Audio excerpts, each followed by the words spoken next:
Hello, everybody. Glad you could join us for episode number 44 of the Launch and Beyond podcast, a podcast designed to support you in not only achieving great success in your business, but in all other areas of life as well.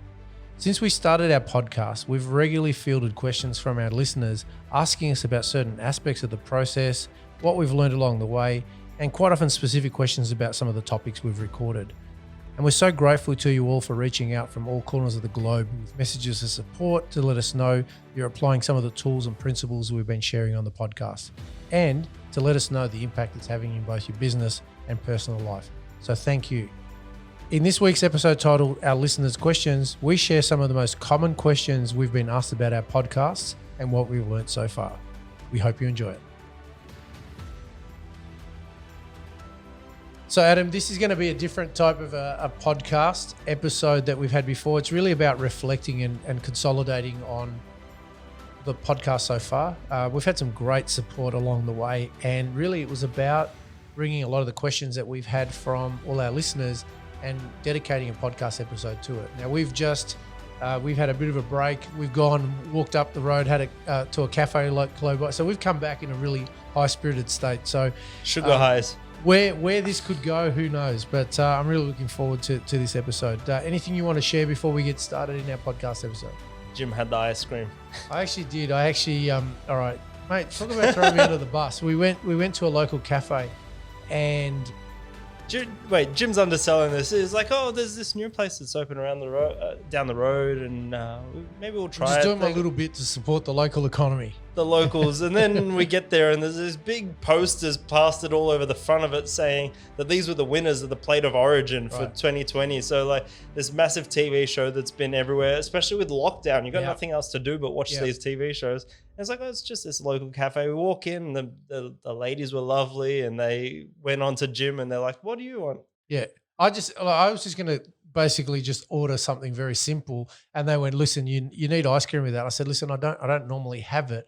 She goes, look, you're doing yourself a disservice by not doing that. And whether I was bowed to social pressure or what, I took the recommendation from people who know things more about things than I do. All right, I'm just garnishing this whole story basically to say I caved and I had the ice cream and it was lovely. It was fantastic. So probably on a sugar high as a result. Yeah, well, it's good. We'll lead into this with a sugar high. Okay. One thing I wanted to add, yeah, and I'm not sure if I've shown you, but we've been listened to in 11 different countries with not just one listener, but multiple listeners. Yeah. So when you say truly these questions are from around the globe, they are. Yeah. So and we're really grateful. It's really grateful. I mean, there's times where, you know, let's be honest, and this will be a really pull the curtains back and let you know what we've learned along the way.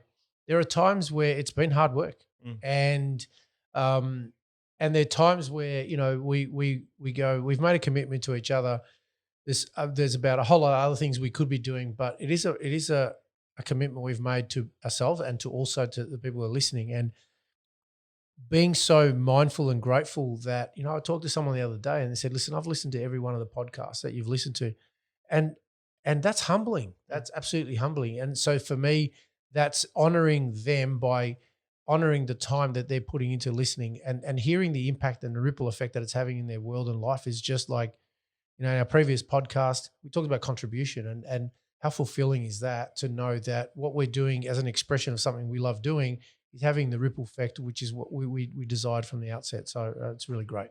Yeah. And, you know, to be honest with this one, with the Q&A, I just didn't look at it at all. It's better. I want to feel it fresh as it comes. But I've collated these questions, right? And these are the ones that have come for us from our listeners. And some of them get asked consistently. Yeah. And you know how I quite often say at the end of the podcast episode, listen, if there's any questions and so forth you have, these are the questions that I'm getting.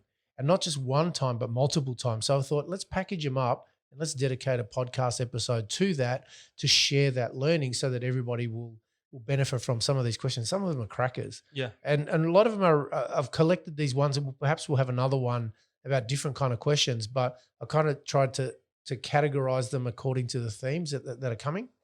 But these ones were all about the podcast. Yeah. And there's so many ones that have come out from that. So it's cool. Yeah, let's go for it. We'll innovate. And I guess as we're going through it, we might go, no, you might be better to answer this question, and because you don't even know, this is some technical questions which I'm going to thankfully handball over to you and No, go. I'm going to get I you have to no answer. idea. I'm going No, to get you to answer that stuff. No, I won't do that. So, just as I said, thank you to all the questions. If you haven't seen your question answered, brought to the fore right now, it probably will be in a future episode. But please keep reaching out and sharing us these questions. So they help us create content and help us deliver what a lot of you are really appreciating as well. So thank you. So question number 1, Adam, that shows up quite regularly is, I'd love to start a podcast, but I'm nervous about it. How do you overcome this? Well, one of the things was Frank Barker, who is our sensei. Yep. He was on our podcast on episode 23, I think 23. it was. Yep. And I asked him this question. He's got a podcast and he's got a quite a large online presence. And he works with Hex and a lot of the MMA in Australia and all these things. And I asked him, how do you get so confident online and making stories and doing lives? And he goes, just do it. Yeah. Just do it. And he's like, are you going to mess up? Sure, you're going to mess up, but who cares? Yep. Just do it. Just get your experience and dive in. And that's the best advice that I got from anyone was just try it. Yeah. So, apart from equipment, but I think we're going to talk about that we'll later talk on. about the specifics of it, but fundamentally, you're right. It's we both had to overcome that. We both went. If you have the paralysis analysis or the process of overthinking it too much, and you'll fall into the idea. I was actually listening. Funny as it sounds, I was listening to Tim Ferriss's Tools of Titans book. It's an audio book, and I've read it, and I just recently bought it as an audio book as well, because I like to review things. If something's really great, I'll get it as a podcast, as an audio book and a book, and because some books are better for one or the other.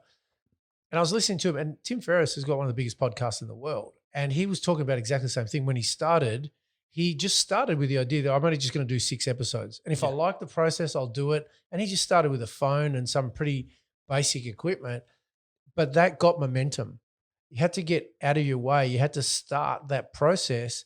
And then as you start it, we I've really leaned on Adam heavily in this area. He just said, listen, if we're going to do a podcast, I want to get this type of equipment. I'm going, okay, all right, I'll back it, because if you're part of this, it's different if I'm doing it, but if you've got a partnership, you got to go, both our needs have to be met in there. And good quality sound equipment is probably the number one thing that we've learned you have to have. So we invested in that, but we had to invest in ourselves as well, in the process of just going, look, let's make the commitment. Let's just do it. And let's do it so quickly that we can't overthink it and chicken out.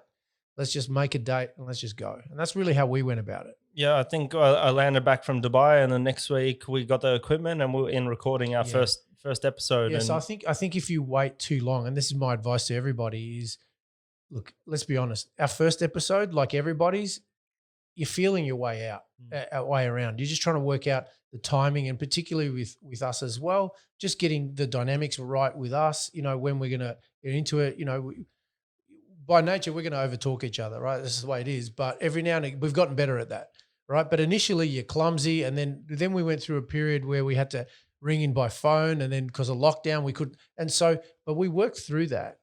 And it's just making it okay. And I think that's what I've realized with the feedback that I've gotten from a lot of our audience members is they're forgiven the fact that, okay, sometimes this did happen this way because we know the circumstances, but we're really, really grateful because the content you're putting out is actually helping us. So we just had to get out of our own way and just start.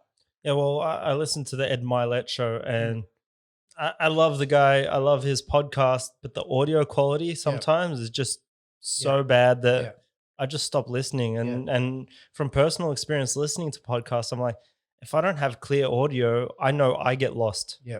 So then what do? I overreact and go, well, I need the best audio because that's how you would retain me as a listener. Yeah. Yeah. So that's where I came in when we're like, how do we do the podcast? Let's get the proper audio. But I remember we were doing a dinner with Lux last year, and I think it was the last one. And I hung around a little bit longer than the rest of the group. Not too long because it was your house, but I was just saying, like, I'm really interested in the coaching stuff. And I think it was in November, the last one. I think it was late November. And it just started me thinking about I saw you guys as coaches and consultants, and I'm like, when I was sitting at the table, I'm not saying I'm better than anyone, but I was like, I was sort of picking up Mm, everything that you mm, guys were mm. picking up, and I'm like, I'm seeing this in a different manner now, and I'm like, I want to go into that sort of direction, but how do I do it? And I think I sat, not actively thinking about a podcast, but I sat on it for about 2 months, and then I think in January I messaged you. I was thinking Jim would be the perfect guest to be on Yeah, a yeah, podcast, and so would Bettina. And yeah, then I said, actually, wait a second, maybe it'd be good to have a different co-host, because I yeah, don't know if I could bring the fire yeah, yeah. every single time. And I think I don't know if you were looking for a co-host or Yeah, it's actually it's interesting you say that because the genesis of me wanting to even think about that space was a lot of it was my yeah son Sebastian, because I had been starting to share a lot more content and really going along the path of my personal story as a means of explaining things through my own personal brand, I guess. And I started using social media forums, whether it was Instagram or Facebook, and I was getting phenomenal uh, engagement, like off the charts engagement.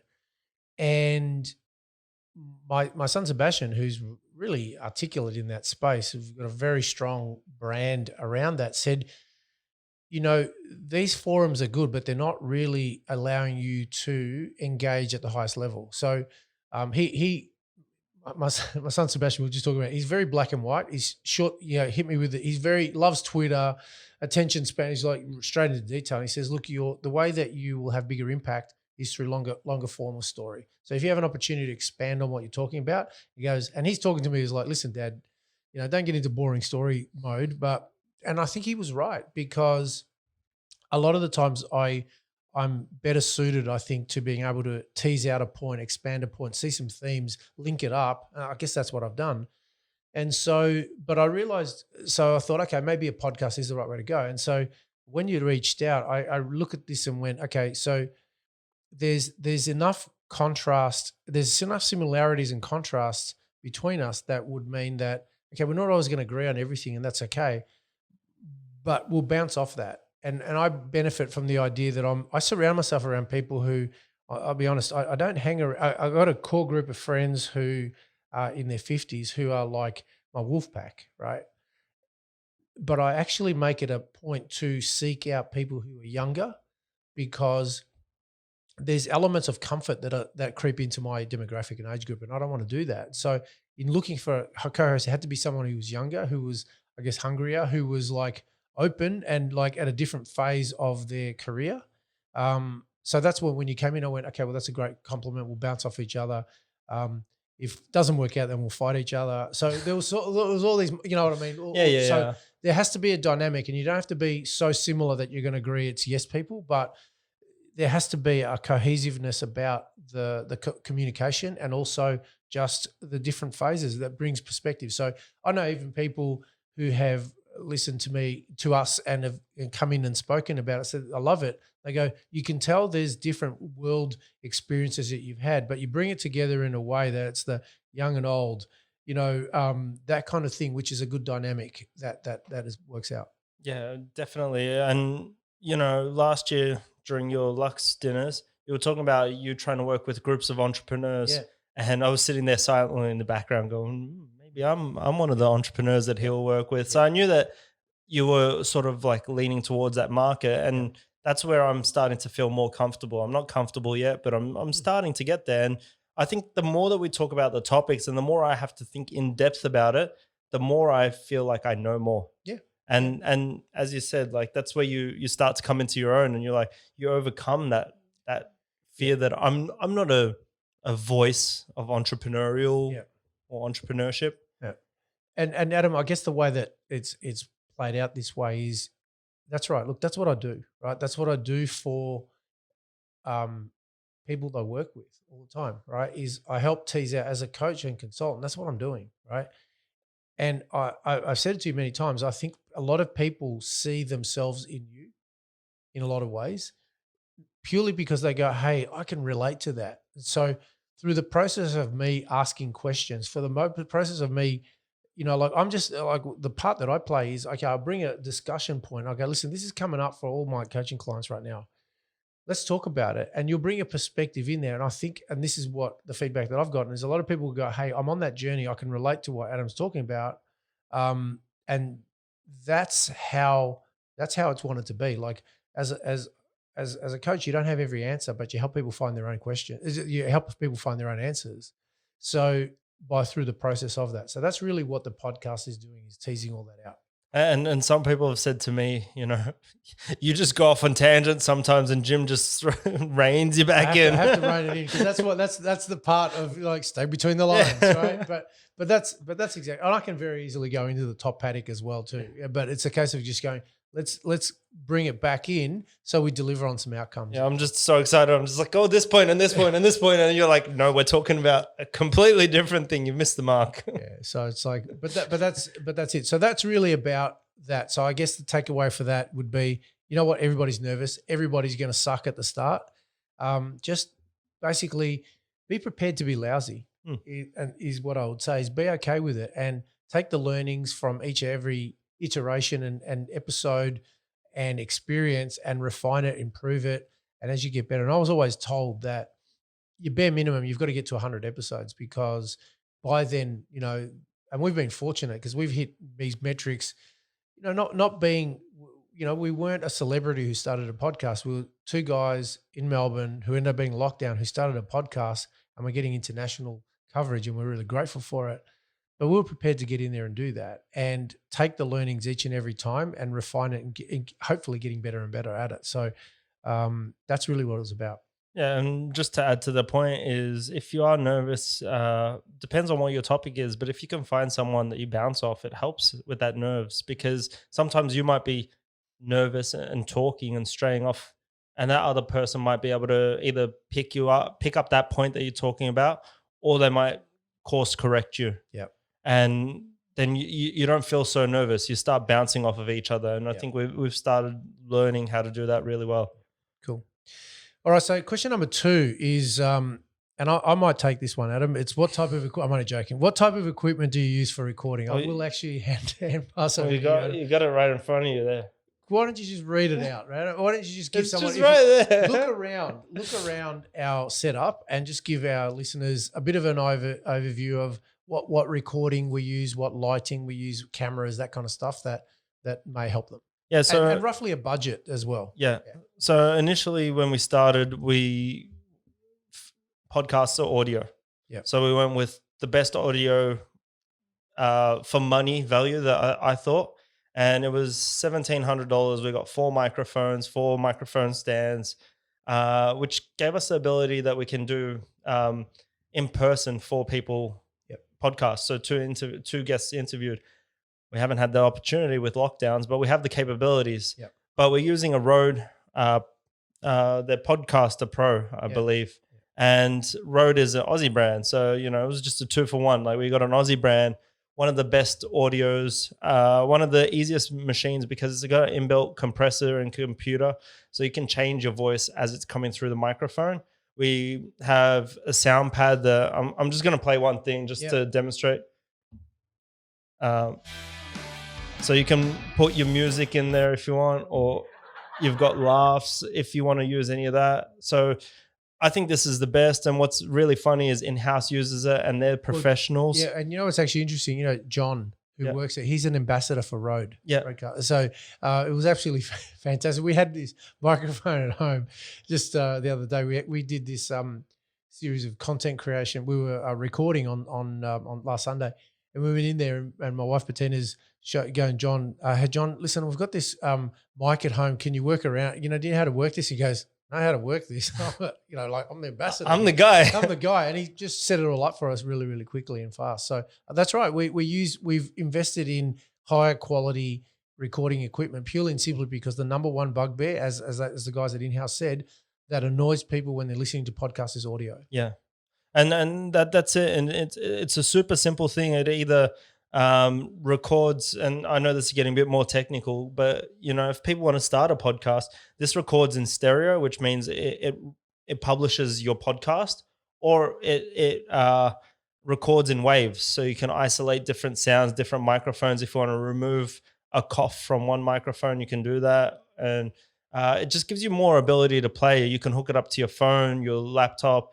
I can Bluetooth anything I want to it, or like I think we were Bluetoothing phone calls at one stage before we got onto Zoom. Yep. So we can do that, and then I think about why it's helpful is because if we have someone who we invite onto the podcast and they're on the other side of the world, we've got capacity to integrate that and produce the highest quality that we possibly can in terms of recording. And that's it. And it's got a USB port, so I plug it into the computer, and it's got a SD card. So I record onto the SD card, and I also use Adobe Audition, and that way I've got two copies being recorded at the same time. So if my computer dies, I've got it backed up on the Rodecaster, and if the Rodecaster dies, I got it backed up on my computer. So that way, even though we're talking for an hour and a half, I've got backup in case something stuffs up along the way. And that's, when I was saying about listening to Tim Ferriss podcast, that's pretty much, he said that's a non-negotiable. You always have to have a backup, because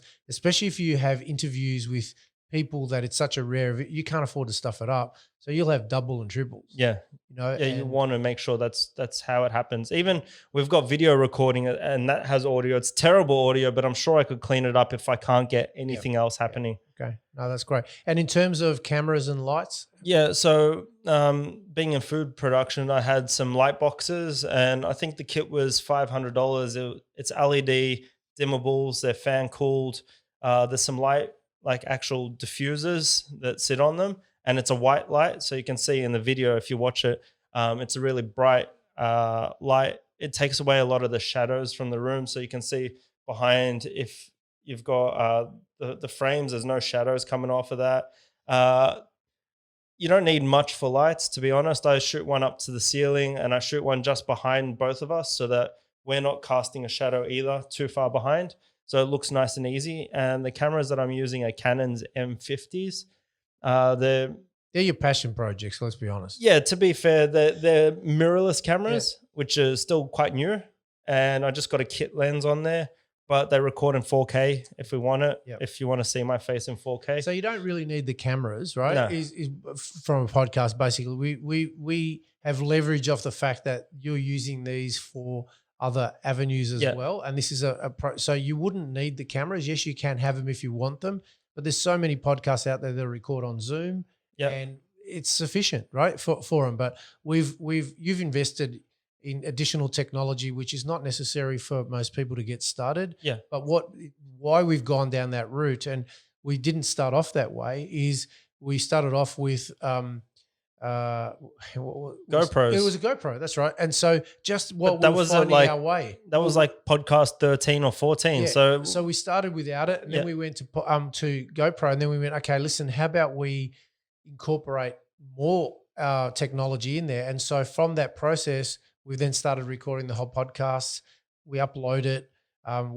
Some people prefer that as a medium. I personally prefer listening to them myself. If I'm running, I can't bring my computer with me, so I prefer to listen to it on Spotify or something like that if I'm listening to something. But it gives us an avenue, and so we can create content around that, and we're increasingly doing that, and will be, where we're splicing bits and pieces of it to use for marketing purposes as well. So that's how you leverage your content. Yeah, definitely. And like, for instance, on the Joe Rogan podcast, I love watching it. Okay. Because his guests are weird, and he's got that little oven set up now that looks really weird. I don't know who designed it, but for instance, the Real AF with Andy and Sal, I love listening to that. I don't. They've got their YouTube up and running now, and they're doing more now that they're in their new facility.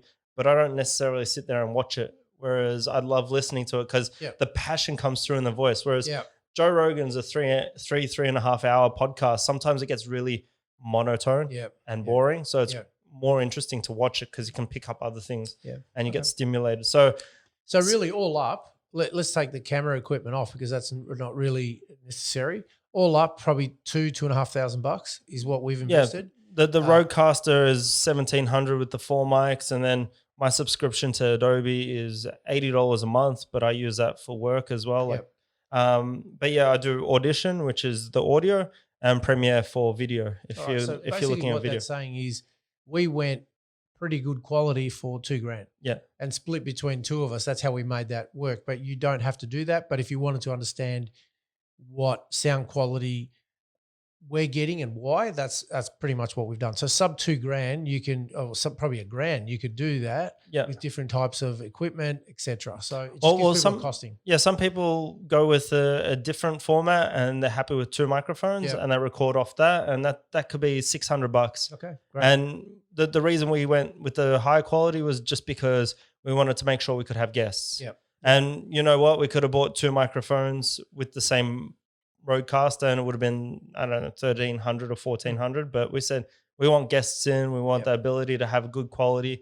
And we don't want to constantly stress, oh, can we order it? Oh, it's out of stock. We've got a guest coming next week. So we just went the whole way. Yeah, no, I like that. So hopefully that will help people in terms of the equipment, and it's probably a lot better answer than if I'd actually fielded that call myself, Adam.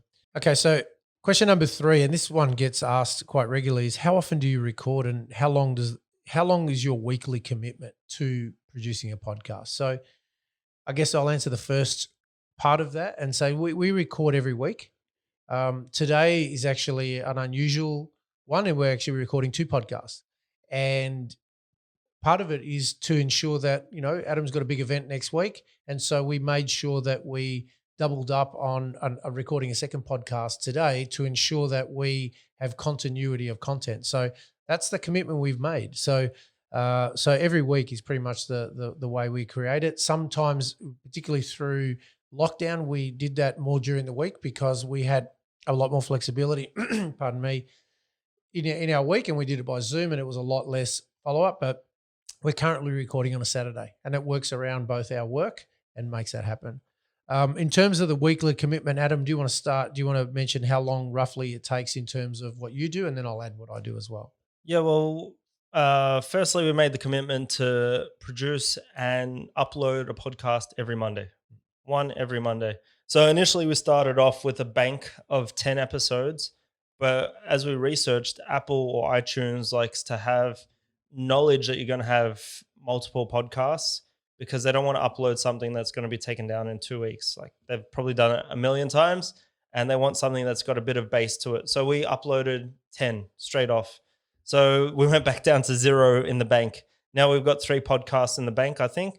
So these roll out. So we're recording today. You might hear this in 3 weeks from now. Yep. And it gives us that play and that continuity so that we're coming forward and coming good on our commitment to release one every Monday. And in terms of how long it takes to record, the setup with the lights and camera and everything takes about half an hour. We record for an hour and a half. And then the pack up is another half an hour.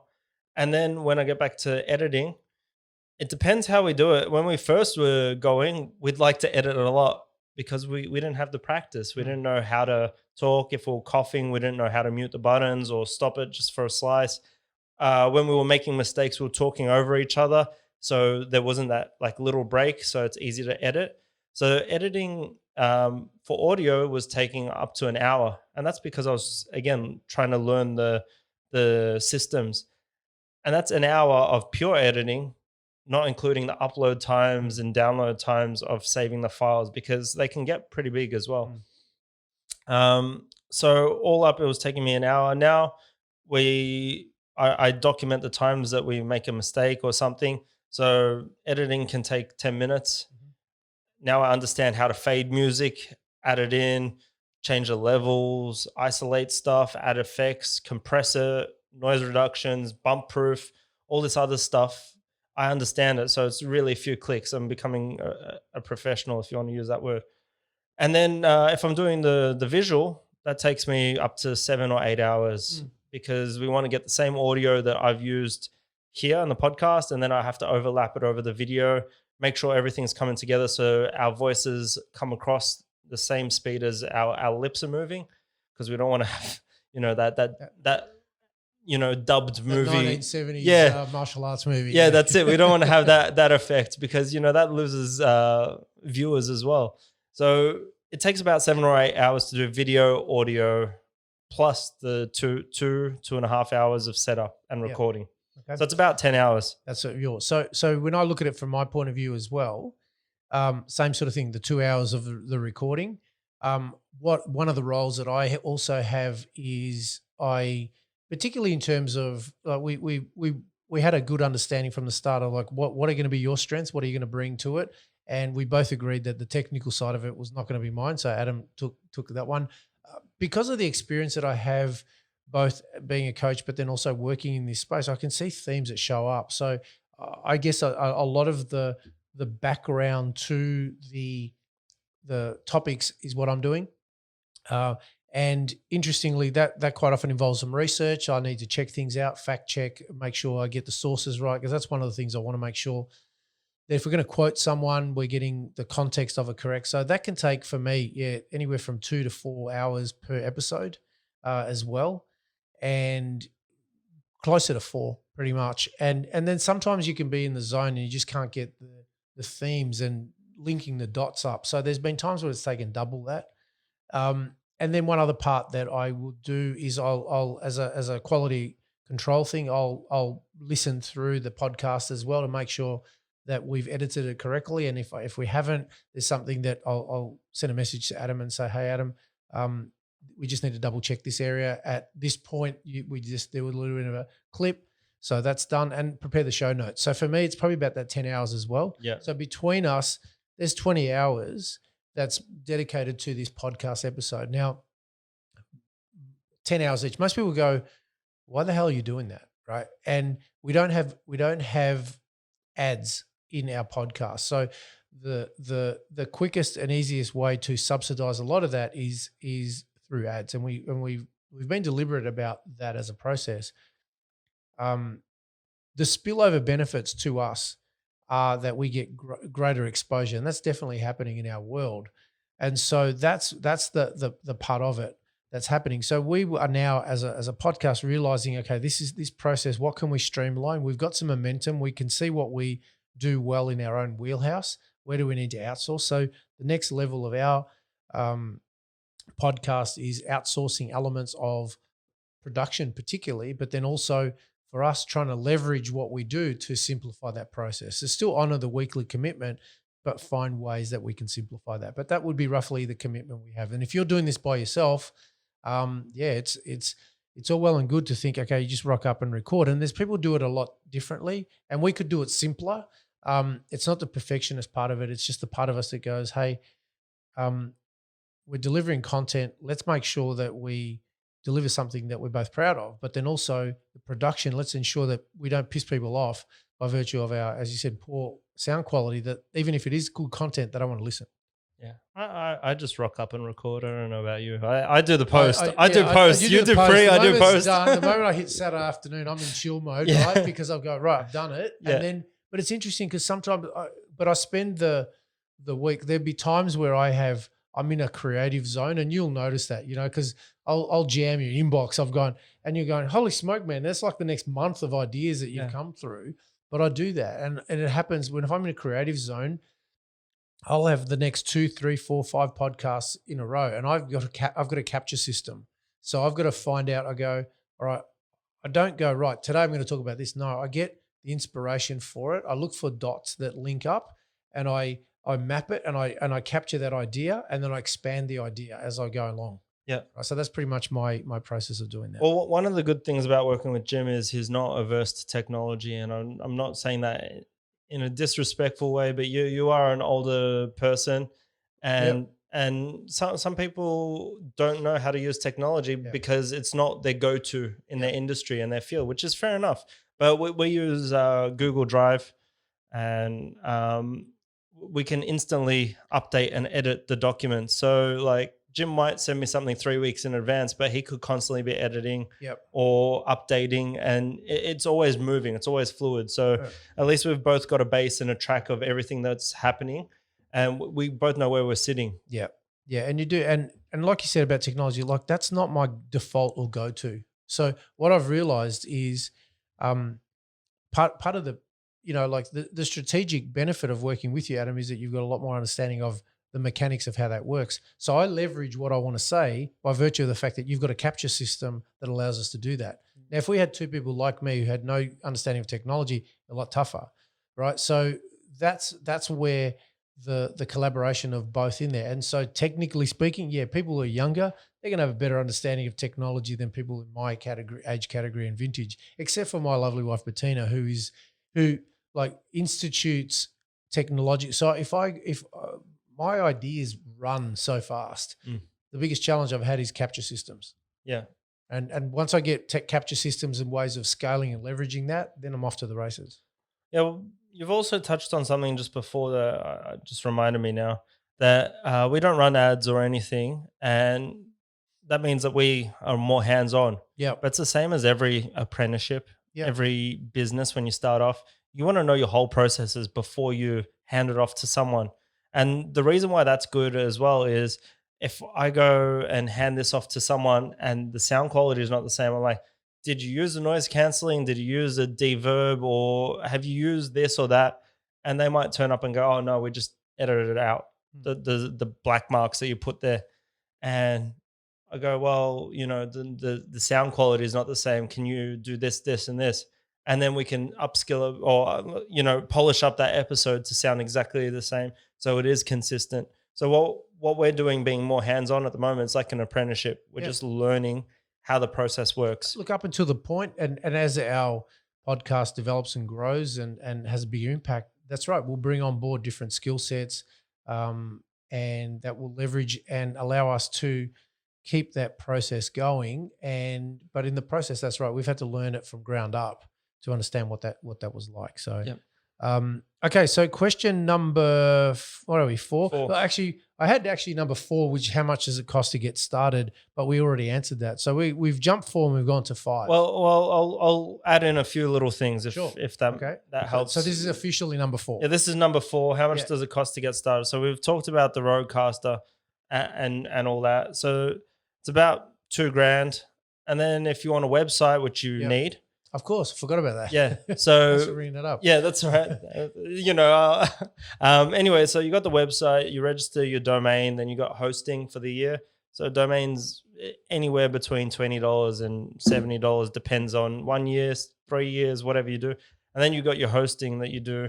Do you want it 1 year, 3 years, and however much you want to go with that. So there's the website hosting, could be $300, let's just say, and this is all Aussie dollars. And then you need that website so that you can get your RSS feed.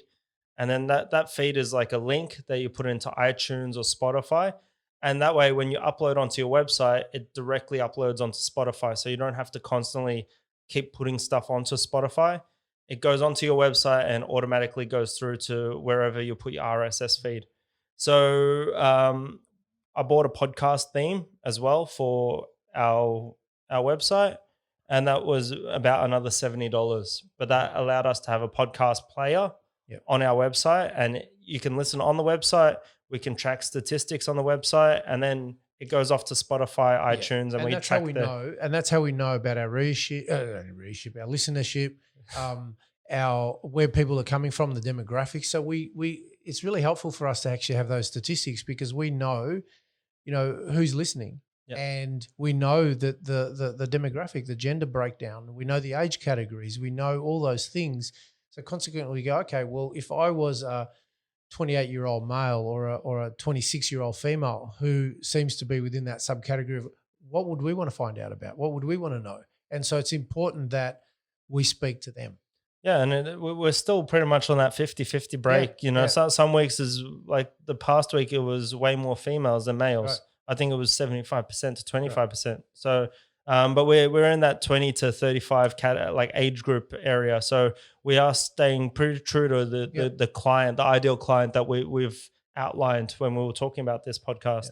Yeah. No, that's the website cost is just the extra cost as well. Yeah. So about $300 to $400 depending on your themes. Yeah. So that's what we did. We just basically costed it and put the money up. And split it between the two of us. That's pretty much how we got it started. So, okay, great for adding that. Point number 5, Adam, is what have been the biggest challenges you have faced in recording? Okay, we could have a rap sheet here. Let's go. The biggest challenges in recording. We can look at aside from the time. Yeah. Right. That's a time. That's the biggest challenge of it. Number 2 is Pandemic. was a massive challenge that we had, right? We had to adapt to the situation and the circumstances, and we had to go, okay, how do we keep doing this? And we're very fortunate in that we could use technology as a means of keeping that process going. Now, it compromised the sound quality for a little while, particularly for me, because you had the equipment and you sounded awesome and clear. Mine was a little bit tinny, and I if you could if you could have had a look at I was in my office, my home office at home. It's got beautiful wooden floors, but they reverberate quite a bit. So I had all the sleeping bags, all the spare doonas that we have for when people would come over, and they're all padding on my floor. It looked like the biggest teenager sleepover you could possibly imagine, but it would stop all the reverberation through the sound coming I through. was going to send you eggshell cartons just to post up on your wall. Yeah, so that would have been it. But I didn't want it as a dedicated podcast and recording room. So after that, I'd take it off. So it served a purpose. We declared it from the outset. We explained to people what was going on. But that was the biggest challenge. Yeah, well, we were recording from, I think, early March. Yep. And then 3 weeks in, we went to our first lockdown. Yeah. So it was like, what are we going to do here? Straight like the pandemic hit, and then we came out of lockdown, and then we went back into a stricter lockdown for 120 days or something. Yeah. Okay. So time and pandemic were big challenges that we've had. The second one was obviously, the next one was really the steep learning curve.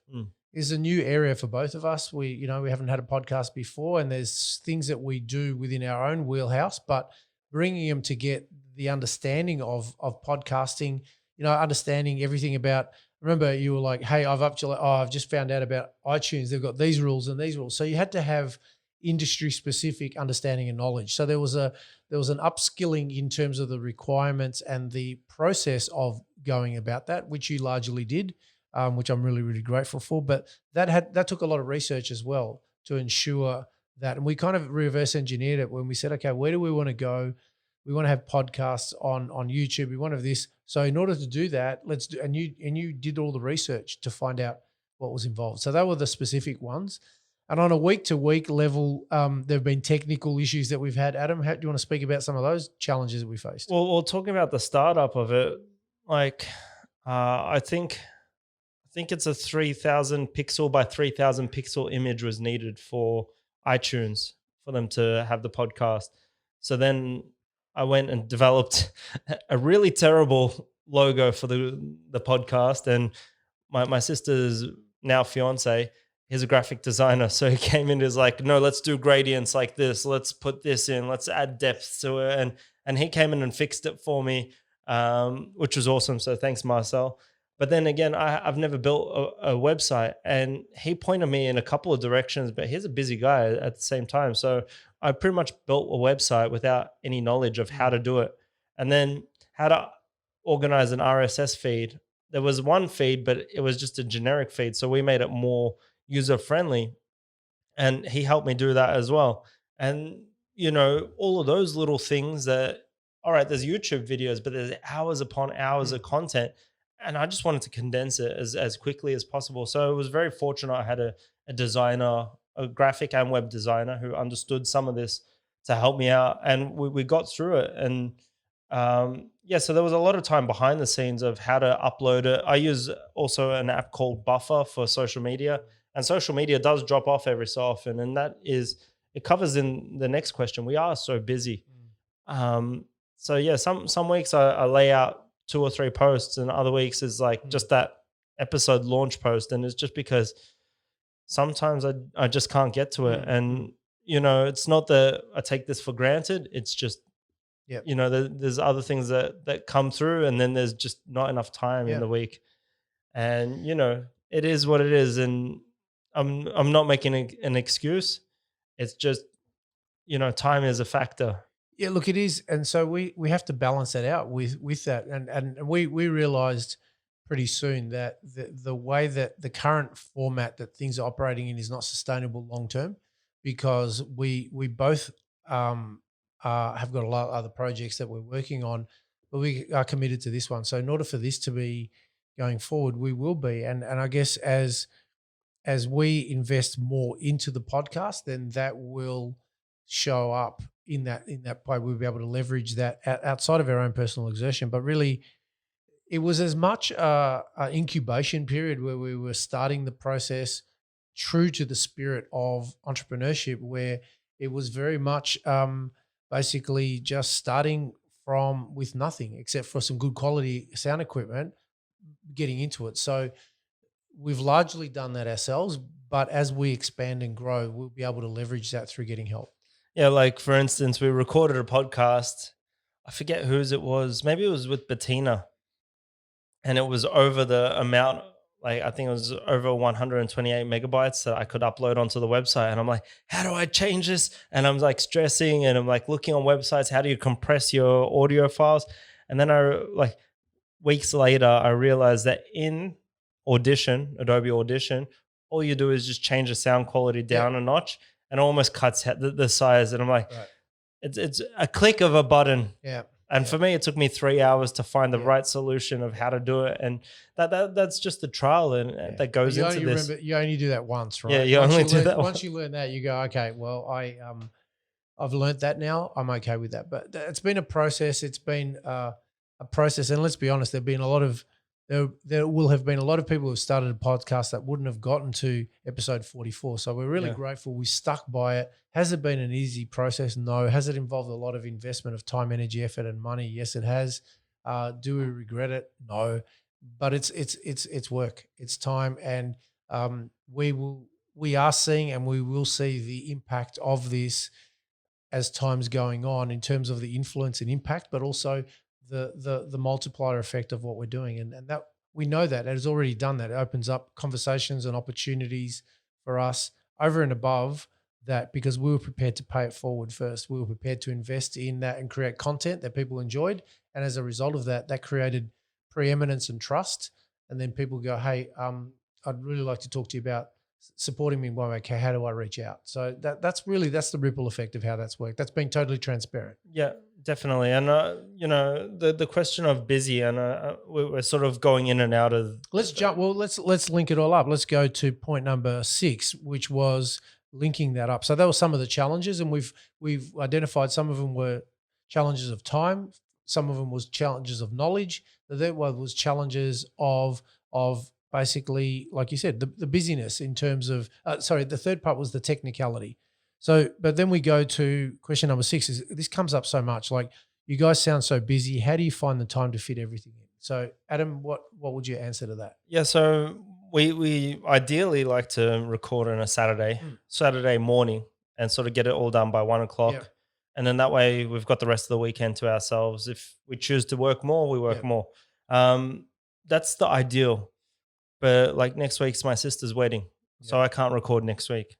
But Jim's flexible enough to go, hey, maybe we'll do a double in the one day. Yep. And other days, Jim's like, I can't do Saturday. Can we do a Thursday, which falls in line with after my coaching, or can we do a Wednesday? And we work in together. And one of the best things that I've found working with Jim is he's just a yes guy, and not in a detrimental way. It's, hey, I really can't do this day. And he's like, yep, let's make it work. Is this time, or this time good for you?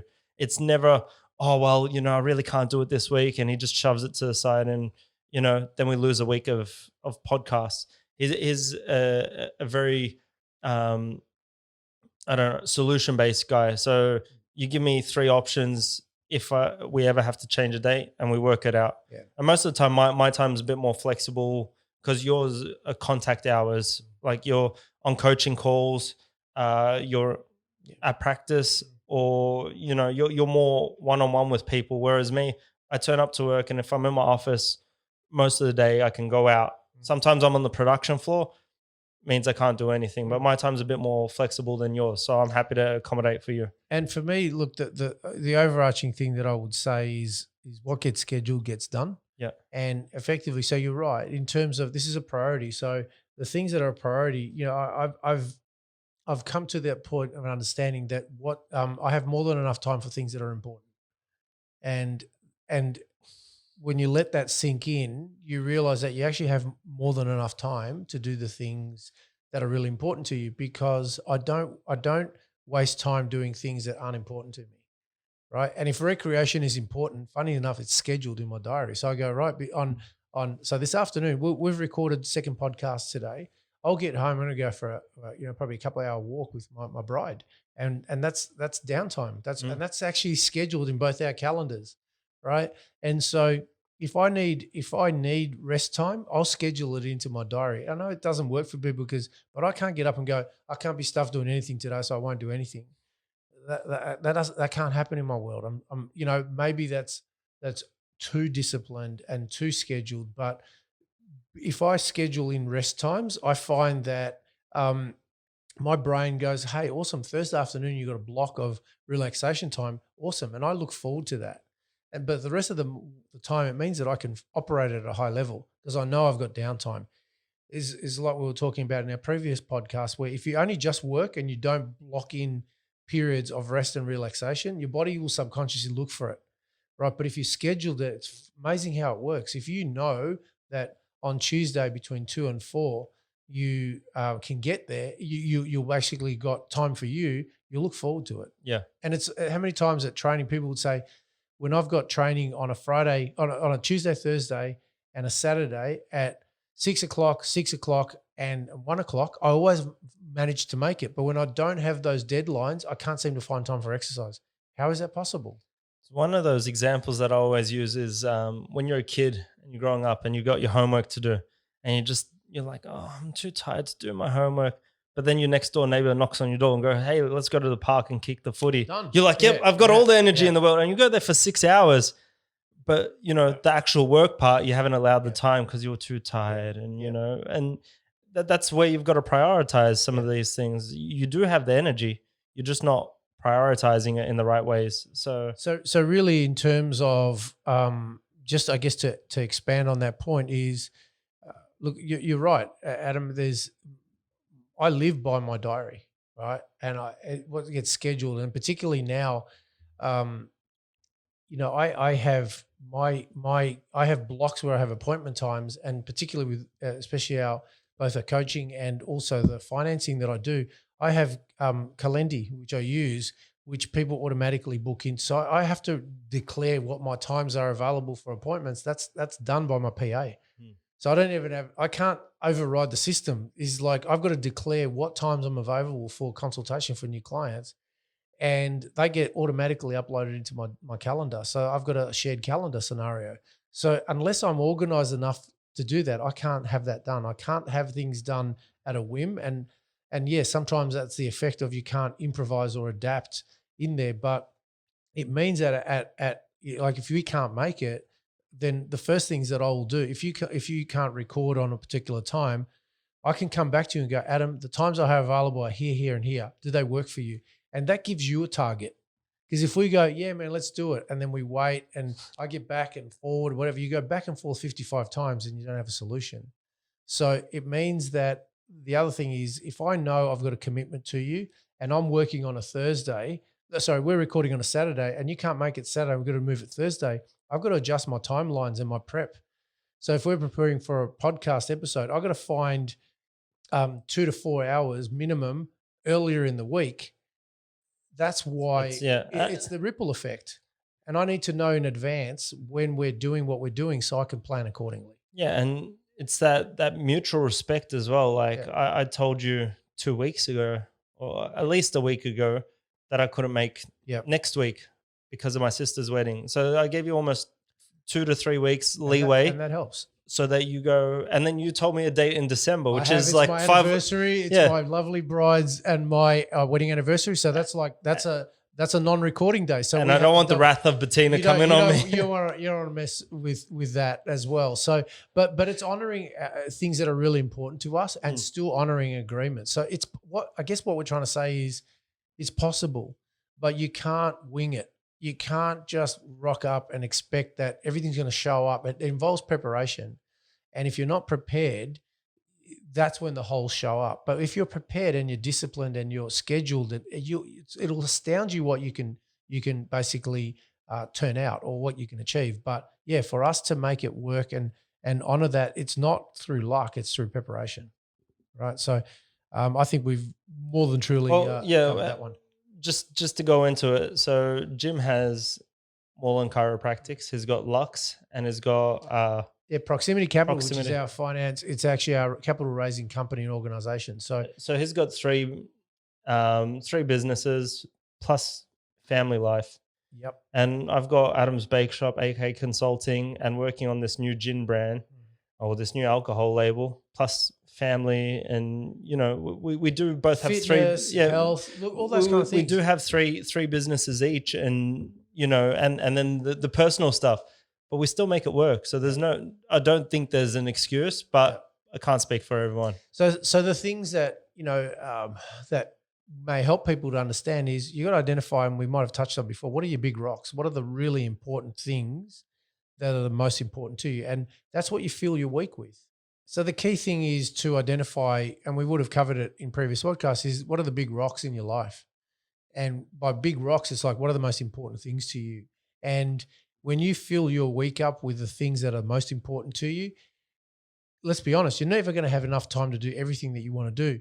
But if you're hitting the high priority stuff first, you're only letting go of the things that aren't really going to change your life. So whether I get to watch Days of Our Lives or read the newspaper isn't going to ultimately change my life. But the amount of time I spend with my bride, my kids, honoring my health and fulfilling the commitments that I have, they're the metrics through which that I find joy. So I always prioritize those first. What doesn't get done is usually lower priority tasks. Yep, I agree with that. So, Adam, how about we move to point number 7, and which is actually quite funny because you just said to me, "Hey, listen, this is where the level we're at. Your podcast goes on for a long time. Can you make it shorter?" What would you say to that? We just the thing with the cameras here, they loop over in 30 minutes, so we have to restart it every time. I've ordered Bluetooth remotes, but because of the pandemic, it's gone from 2 weeks now to indefinite time. So I don't know where they come from. But anyway, we're sitting at 56, 58 minutes now of recording. And for us, the content still feels like it's free flowing. Yep. We feel like we're still giving stuff to the podcast and we're not just rambling on for no point. So we like to just keep going until we get through our list. And sometimes people don't have that amount of time and they need to sit down for 2 or 3 or 4 listenings of this to get the full podcast in. But podcasts like Joe Rogan, one of the biggest podcasts, if not the biggest podcast, goes for 3 hours, 2.5, 3 hours, 4 hours sometimes. And they are the biggest. He got the $100 million contract, and his podcast is long. Yeah. So it shows that people are willing to stay around if the content is interesting enough. And we like to cover a lot of bases, and we'll start off with sort of the lesson, and then we'll put the practical knowledge behind it. So rather than us just being like a university or a college professor just laying out the content and saying, well, you deal with it however you want to deal with it, we go, here's the content. This is how we had to deal with it in our lives. This is how it's advised to deal with it through this book or that motivational speaker. And we like to build on that. So it gives you some type of background so that when you are faced or challenged with this issue, you go, all right, well, I've heard the tool from Jim or from Adam. Now I can implement it in my life. Yeah. So 100%. Look, exactly, because there's 2 different things. There's content and context. Content is exactly right. Give me the information. In which case, great. For those people, we've got show notes. And if you have 10 minutes to get the summary of it, you can refer to that and you get an overview of roughly what we talk about, and you can take that information out.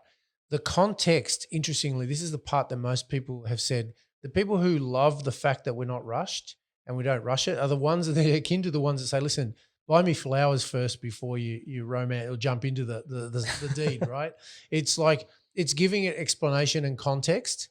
And by context, we mean, okay, well, how does this apply? Or what was the motivation behind this? Or what was your experience with this? What did you learn? And interestingly, by and large, I'd say 95% of people who have commented on our podcast have appreciated the context with which we have shared the information, whether it's like, this is how we stuffed up, or Adam shared a story about a harsh learning that he had or I had, and that helps people through our story to gravitate to it. And we've been transparent in sharing our learnings and mistakes along the way. And I think I've mentioned before that the one of the biggest shows that we've had was the ones that we declared our stuff ups. this is where we stuffed up, and people jump straight to that one, and they got a lot out of it. So we get it. We'll try to simplify the process. We'll try to keep the podcasts within a boundary and a structure so that there's a start as a logical process and some outcomes. But what we can't cap that is the time. We can't necessarily go, we're going to do it in 40 minutes because when we started, that was the plan. Adam, 45 minutes, yeah. Tops. That's it, man. And it expanded beyond that. And I think that if we had cropped it to just that, it would have met the time, but the elements of what makes us work wouldn't have come through. Well, one of the things is that we're sitting here and we're talking, and if we now generally aim for the hour and 10.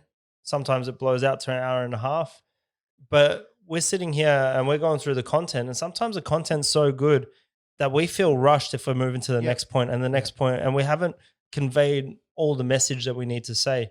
And then is it really of value if you're sitting here and you're missing half of the context that we want to put in? Yeah. If you're going through the motions, I think that's what you're saying as well, is we can do it. But I think it's just, I can't tell you how proud I am when someone goes, hey, I've listened to every one of your podcasts. So that basically means they've invested nearly 60 hours listening to us. Yep. Now that's huge respect. You don't want to disrespect someone by rushing something or just giving them an opportunity. This is why I've gravitated to podcasts, where it gives me the time to expand on a concept without feeling rushed or trying to do it in 124 characters. Yeah. So that was the context of it. So it's amazing how, people listen at different speeds and schedules because they got other stuff happening. I do. I listen to things two speed. Oh, so, yeah. I listen to everything 2 speed. People who are auditory processors go, this drives you. No, but I'm listening to Tools of Titans. That's what I was telling you about. It's a 12-hour podcast, audio book. I'm listening to it in 7. Yeah. Right. So it's just under 2 because I realized that 2, it ticks over. So it's 1.9. Yeah. Right. I'm always trying to get the most out of performance, but I've saved 5 hours, by listening to. Yeah. I do that too. The only one I couldn't do it to was Anthony Robbins. Oh yeah. I slowed that right back down because the way he talks, you need those breaks. Yeah. And his little giggles in between this and that. But Grant Cardone's book, I've listened to Grant Cardone's book. I listen to it the way that I do it. This is me trying to leverage time and consolidate it. But what I've always done is I'm going to listen to it at aim for 1.5 to 2 speed. Yeah. And then I'm going to listen to it the second time. So the second time is usually faster. Yeah. Because what happens is your brain understands the story, understands the concepts, and it understands where it's going, and you can just concentrate more. So for the same amount of time it would take most people to listen to it once, I've listened to it twice. And by the repetition, I've ingrained that information much deeper in my neurology. Yep. That's what I do. Yeah. I just find that's a good, efficient use of time. And it does sound like the chipmunks talking sometimes. And there's some of the books I've actually gone to 3 speed, and I can get through a book in an hour and a half, 2 hours. And I can tell you in terms of the retention, when I can actually quote something, it's because it's so, repetition is the mother of skill. Yeah. And that's where that comes from. So, we're mindful of people's time, but we also want to find that right happy medium in delivering content. So, fantastic. Question number 8. We've got 10 questions. Question number 8 is, how do you decide which topics to cover? We've kind of mentioned it before. A lot of the topics that for me and that's quite often where it'll come from with me. I'll run it by Adam and he'll go, yay, nay, that's not the theme. But a lot of it's driven by inspiration in terms of what themes are showing up. What are recurring issues and challenges that are showing up either in both our worlds, some discussions that we've had, some of the frustrations, and then how do you bring it to life by creating a podcast episode? And some of the topics that, in coaching people over the last 8 years, what are the things that keep showing up for people? So we record those, and sometimes it just comes through me where I start writing one thing, and then I think I mentioned probably about 4-6 episodes ago where I just had total inspiration to talk about a topic, and it just came through me. So I just surrendered to that creative process and go with it. We're very lucky that Jim sets the content on this show because some of my subjects are just so like controversial that if they came here, they'd either win a lot of people or they'll lose a lot of people. So we're happy we've got the filter of Jim who comes through with the wisdom and the knowledge, and So the only way wisdom comes through, mate, is usually the way of experience. Experience usually comes from making poor choices, right? So I have been, I've learned, I've cut my teeth on the school of hard knocks, and I've learned that in the process. But I give you an opportunity to express what you need, get it off your chest, and then we record, right? So that's how we go about that. He generally knows when I walk in the door. He's like, "Yep, tell me everything." Yeah. He just sits on the Get side it off and your just chest, buddy. go Come for on, it. get it. Let's Make go. sure it doesn't come through on the recording. Yeah. So question number 9, how long will you be doing the podcast for? Look, that's a great question. Honestly, we don't know. Yeah, Right? We don't know. we came with the number. We came with a number. We said we're going to have a commit. We're going to work to a time frame. And if the joy's not there, to me, that's the biggest metric. If I'm starting to regret, if I'm starting to really drag my feet, if I'm starting to look for excuses and not doing that, that's a sign for me that that's the case. I'm not at that stage. As long as people are getting value of it, that's going to be great. But it's not, as good as that sounds, I want to make a difference, but it also has to inspire us. It's got to be something that we enjoy doing as well. And the biggest obstacle to that is really the time of it at the moment. So if we can find ways of simplifying the process and scaling what we do, we'll just keep doing that. But I think it's as much a impact and a process that's important to us, and we'll keep doing it for as long as we enjoy doing that and people are seeing value in it. Yeah, well, we came in initially saying 100 episodes is what we will aim for. And then we'll see where it goes from there. If we've got a good following and loyal listeners, which we have, we'll continue going. Yep. And if we can grow the movement, it will be great. Yep. And if we subscribe and follow on YouTube, maybe we can get some money so that we can go and record it in-house, for instance, and then have them do the recording and the video edit. And all we do is rock up, do 2 hours pretty much, just recording and and they do all the post, and then we can roll it out, and it makes everything more efficient for us. Yeah. So they're the stages of every business, right? But we're putting it within the podcast. So there are different, if we're at the startup phase of it, we've gotten to a little bit of maturity, probably, most business cases, the first 12 months, 2 years, we're in that stage in the podcast. Yeah. I think in podcasts, you don't have longevity. The people like Joe Rogan have longevity, right? But most podcasters don't even make it to 40 odd episodes. So of the ones that do, they're in different stages of development. And as you get maturity and you start getting followers and you start getting some revenue coming through, you can bring that back into the podcast, which allows that process in there. So that's where we're working towards. But it's still got to be an enjoyment process, something we enjoy doing and following it through. And if not, we'll substitute one of us out for a new host in. That's it. We'll bring in somebody else. We've had some great guests along the way. Perhaps we can invite them along the way. So last question, and this gets asked a lot of me actually, Adam, too, in terms of, okay, so let's be totally transparent. What do you get out of this is the question that I get asked. Or how do you make money out of the podcast? And really, this is probably an opportunity, I think, with this is like episode 44, where we've never actually really spoken about what it is that we do. And so I'm going to give you first opportunity to talk a little bit about this. So, there are opportunities that have opened up for you as a result of the podcast and services and products that you offer. So if people were going to find out more about you, or if they were interested in engaging you as a consultant, or what specific areas would you be able to help with people and add value to their world if they wanted to engage with you outside of the podcast? Yeah, well, we've got our Launch and Beyond email addresses, adam@launchandbeyond or jim.com, not .au, just launchandbeyond.com. Also adam@adamsbakeshop.com.au. So between the two emails, I check them every day. And basically what I do is just cakes and manufacturing food, more sweets at this point, but currently writing a book. I've got one book written. I'm just going through the edits. So that's the right way to start a business, titled It's Time to Start Up. And then I'm working on a second book at the moment as well. It's about leadership. So we talk about. I've stolen some of Jim's stuff. I don't think It's not my stuff. It's just I'm just the channel through which well. that That's information is yeah. coming. No, it was just basing leadership on personal growth and finding out your core values and your value system, because you need to know who you are to enhance yourself to become the best leader.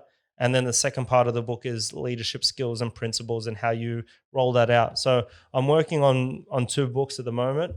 So they're not ready, but hopefully in the new year, at least the first one, because one's completed. It's about 200 pages. So just going through the edits.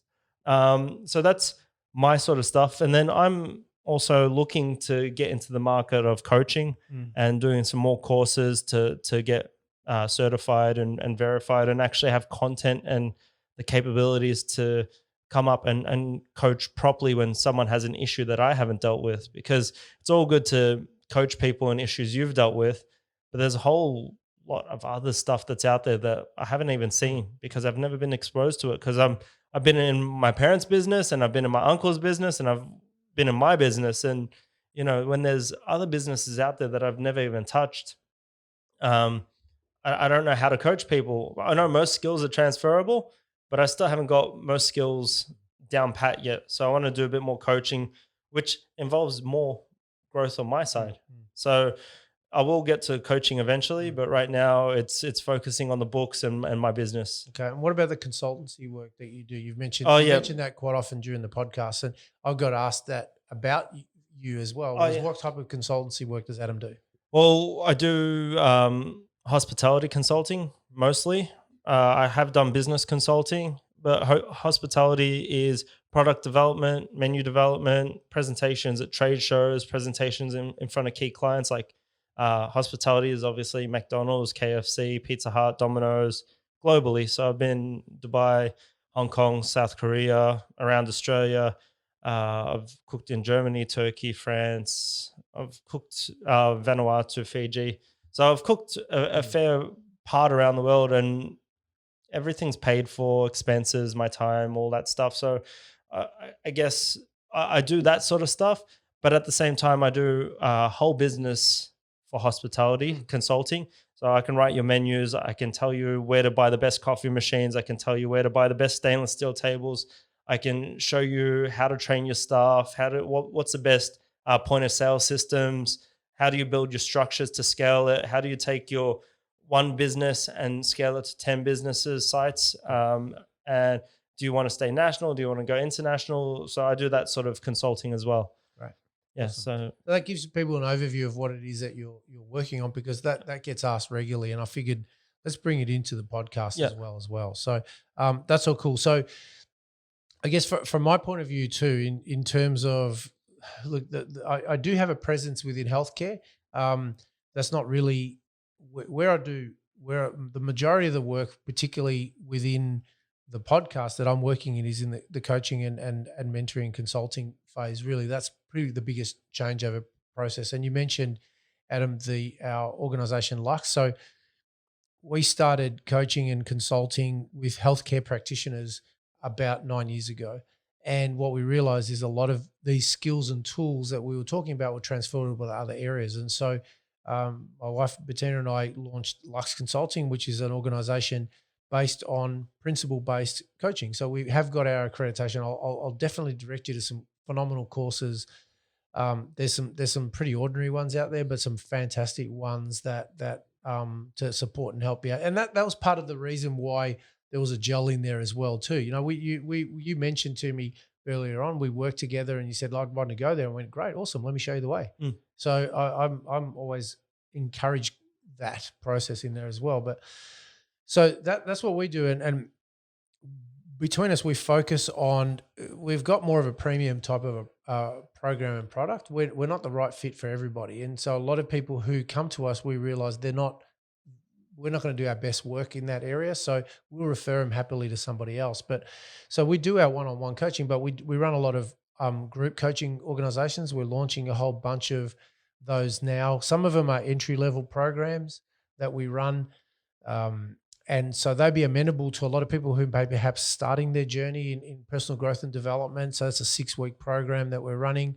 We run a 12-month group accountability program, which we are leveraging and starting a new intake of as of next year. And that brings people from different walks of life in a group setting. This is kind of what Adam was talking about. We used to have people come and get together, breaking bread, having dinner, discussing a principle from different walks of life. And it's phenomenal, the learnings that we had out of there. So we incorporate that.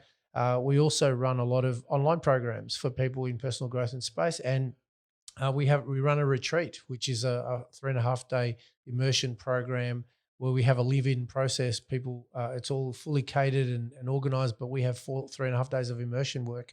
That's growth to help you excel and thrive in all areas of your life and your business as well. So that was that. And from that, what we found is so many of the people and the entrepreneurs that I was working with, they were getting phenomenal results in their world. And the biggest issue was raising capital.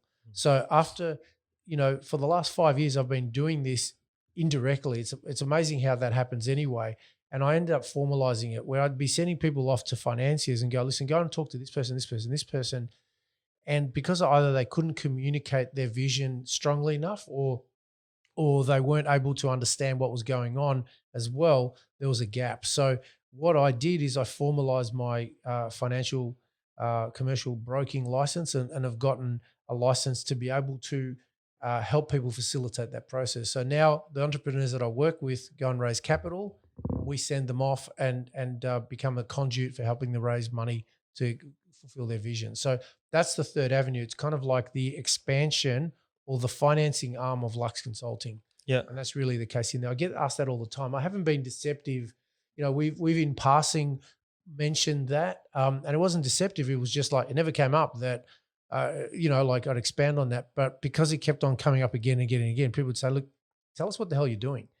Tell us what you both are doing, because we may want to talk to you more about that. And I'd love to know more about that. So that was us expanding on that as well. And, I guess we try and, present the content without promoting ourselves too much. Yeah. And yeah, we have past experience and we've got experience and we've got multiple businesses, both of us.